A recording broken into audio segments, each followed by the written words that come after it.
Before that, relief workers in the Philippines are struggling to get desperately needed food, medicines and tents to towns and villages which have been devastated by Typhoon Haiyan. More than 4 million people have been affected by the storm, which caused huge waves to sweep ashore, flattening buildings, with more than 500,000 people losing their homes and large parts of the country left without clean water and electricity. Food is running short. Looting is said to be widespread. 10,000 people are believed to have died in and around the city of Tacloban alone, where 80 to 90% of the area has been flattened. Gina Taylor-Creed works for St Helena Hospice in Colchester. Her own village on the coast has been badly hit. She has now found out that her immediate family are okay, but there's been no information about relatives in Tacloban, of which there are many. Words can't describe how I feel at the moment. Since Friday night, Saturday, Sunday, all I have seen is devastation, and I keep watching local news online just in case I've seen familiar faces on internet, and a lot of my friends all over the world, they've got some friends in Cebu or in Manila, and we all share information, whatever information they have regarding Laiti, Tacloban, Sama, and where I come from, Mayorga. It helped a lot, but not knowing really where my family is, it's quite difficult. And you have nephews and aunties and quite a lot of family in the city. Well, a lot of my aunties are from my family, and my mother's side lives in Tacloban. Few of my aunt has got shops in the underneath Gaisano, where the looting happened a few days ago, and it's funny because her optical clinic is just few doors besides the Gaisano, and it on the news. It was just shocking. It's hard to believe that people will do that, but on the other hand, I can understand, because it's a matter of it's a fight for survival. Like my cousins, they have shop in the proper market in Tacloban, and that's where the water came and swept everything, and until now we haven't got any news from them. So what will you do now? Will you keep trying? Are you tempted to maybe try and fly to Manila and make your way to Tacloban? No, I've got my brother and my cousins in Manila. I've already sent them some money, and they will already get it. And this morning in Manila, they went to buy a few goods like noodles, sardines, and tomorrow morning they will be traveling to Tacloban by car. And the other thing that worries me is a lot of the car buses that travels to Tacloban, they normally get stopped and people are looting the food. They don't care about the money or the car. It's about the food, medicine and water. That's the thing that worries me. But I'm hoping they'll be fine, because my cousin is a policeman. I mean, there were warnings about the typhoon on Friday hitting. Did it still surprise you how much damage it's caused? Of course, because as everyone say, we are used to the typhoon. I grew up with all this type of typhoons, and perhaps the people back home thought, it will just be one of those.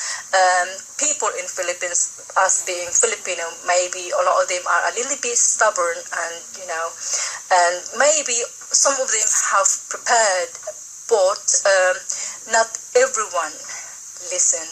So that could be some of the problem. I can only assume. Are you going to attempt to maybe try and raise some money here to send back to your family or back to Tacloban? Is the Filipino community going to try and raise some money here in Colchester? Cesar, the chairman of the Filipino-British community here in Colchester, have already started organizing this fundraising, and I am planning tomorrow to send an email to all hospices staff, and hopefully they'll give even just a penny, 50p, that would buy 3-5 packet of noodles back home, and it will mean so much for the people in my village, especially my relatives, and to everyone who are affected.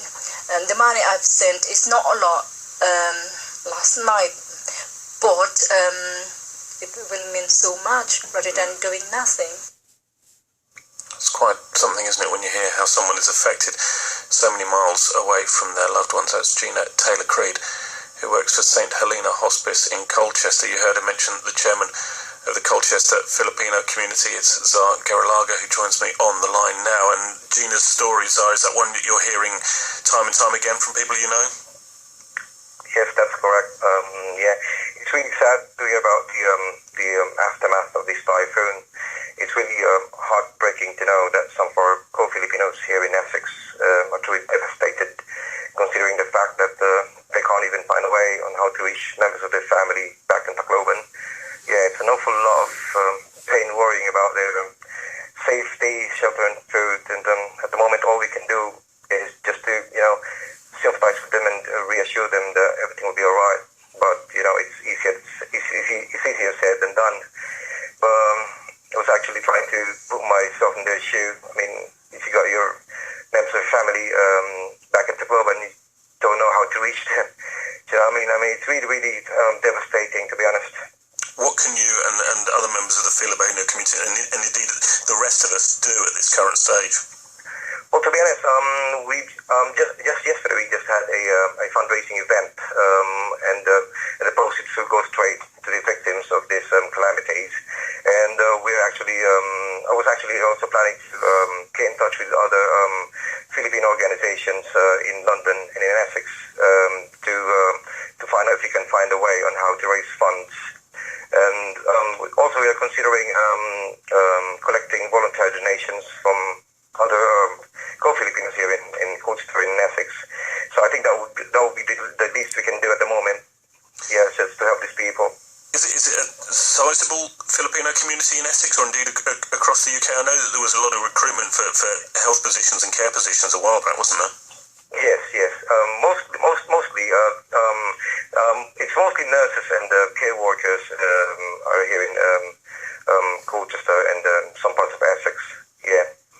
And at the moment, I'm actually thankful that some of the organizations are actually helping out to provide some help that we can extend to these calamities victims.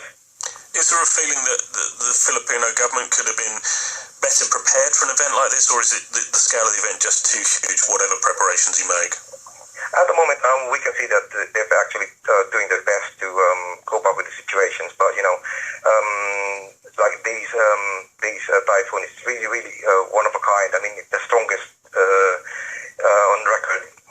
And another thing is we just had an earthquake last October, same place. So I mean, I think even the government wants to help them out as much as they can. I think it would be very difficult. And I would also like to take this opportunity to thank the UK government in behalf of all the Filipinos in the UK, especially in Essex and in Colchester. I would like to thank the UK government for sending out a huge amount of support in the Philippines for the victims of this calamity. I would like to thank for that. So thank you very much for your time tonight. If you've got any fundraising events coming up, please let us know. My producer will give you the contact details for the programme. You let us know about them. We'll be happy to give them a mention for you. We will surely. Well, thank you very much for your time. Thank you. Zar Garalaga there, chairman of the Colchester Filipino community, talking about that devastating typhoon that has swept across the country.